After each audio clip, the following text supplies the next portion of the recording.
नमस्ते, प्रणाम, जय हिंद, जय भोजपुरी समाज। मैं हूं आपका मित्र अखंड प्रताप रोड़ी।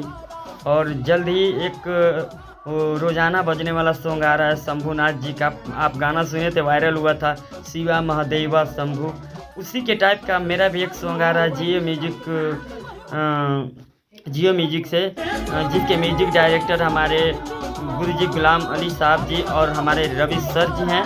और लक्ष्मी स्टूडियो से रिकॉर्ड हुआ है और जियो म्यूजिक से आ रहा है। बहुत ही शानदार सॉन्ग है, आप लोग ज़रूर उसको प्यार दुलार दीजिए। मुझे आशा नहीं विश्वास है, ये सॉन्ग बहुत ही मज़ा आएगा। इसकी झलक भी थोड़ी थोड़ी बज रही है इंट्रो में। आप लोग देखिए रहेंगे, शिवा महादेवा शंभु का डेडिकेट है।